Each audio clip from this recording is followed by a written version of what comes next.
কৈছো তোমালোকৰ কি দম আছে বিহাৰী বেংগলী মাৰোৱাৰী খেদাই। নমস্কাৰ, মই প্ৰিয়ংকা কলিতাই আপোনাক কৈছোঁ যে আপুনি যে সৎ সাহসৰ কথা কৈছে, আপুনি কি বুলি কৈছে যে যদি সৎ সাহস আছে ইয়াৰে পৰা মাৰোৱালী বেংগলী বিহাৰীক খেদি পঠিয়াব লাগে, হয়নে?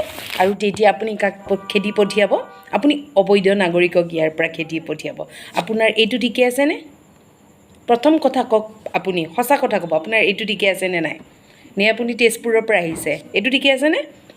যদি এইটো ঠিকে আছে, আপুনি এটা কথা কওকচোন যে এই যে বঙালী বিহাৰী মাৰোৱালী তেওঁলোকৰ কি নাগৰিকত্ব নাই নেকি? নাগৰিকত্ব আছে। গতিকে নাগৰিকত্ব যদি আছে তেওঁলোকে আমাৰ অসমত কিয় থাকিব নোৱাৰিব? হ'লে প্ৰথম কথা তেওঁলোকৰ নাগৰিকত্ব আছে, গতিকে তেওঁলোক থাকিব। আৰু ছেকেণ্ড কথা, আপুনি যিটো বিভেদ আনিবৰ কাৰণে চেষ্টা কৰিছে সেইটো বিভেদ আমি নানো। কাৰণ কিয়? তেওঁলোকো হিন্দু, আমিও হিন্দু। যেনেকৈ আপোনালোকৰ মুছলিম বুলি ক'লে আপোনালোকৰ এটাই হয়, আজি মিয়াক কোৱাৰ লগে লগে আপুনিও জাঙুৰ খাই উঠিছে। ঠিক তেনেকৈ কালিলৈকে মাৰোৱালী বিহাৰীক ক'লে আমিও জাঙুৰ খাই উঠিম।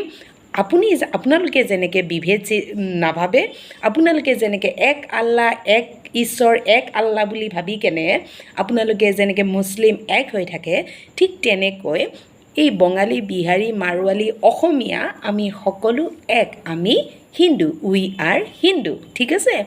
গতিকে আমি ইয়াতে বিভেদৰ সৃষ্টি নকৰোঁ। ছেকেণ্ড কথা, তেওঁলোকৰ নাগৰিকত্ব আছে, গতিকে তেওঁলোকৰ থকাৰ অধিকাৰ আছে। আৰু আপুনি যে কৈছে আপুনি মিয়া খেদি পঠিয়াব, আপুনি কেনেকৈ মিয়া খেদি পঠিয়াব?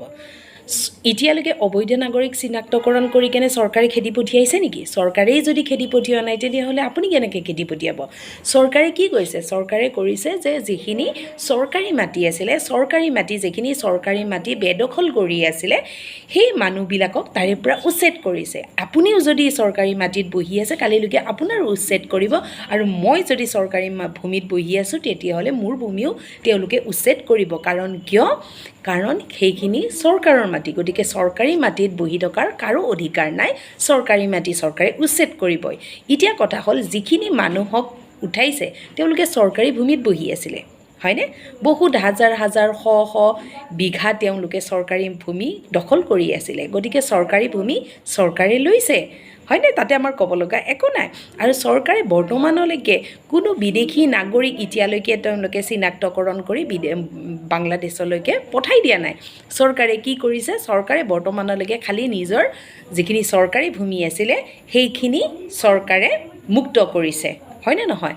গতিকে আপুনি কি ভাবি কেনে আমাৰ নিজৰ মাজতে আপুনি বিভেদ সৃষ্টি কৰাৰ কথা ক'ব আহিছে? আৰু এটা কথা মনত ৰাখিব, আপুনি যে সৎ সাহসৰ কথা কৈছে, যে এনেকুৱা বিভেদৰ ঠাৰ সৃষ্টি কৰি কেনে যদি কোনোবাই এইটোৰ হকে মাতে, এনেকুৱা কামত যদি কোনোবাই কিবা কয়, তেতিয়াহ'লে আমিও আছোঁ,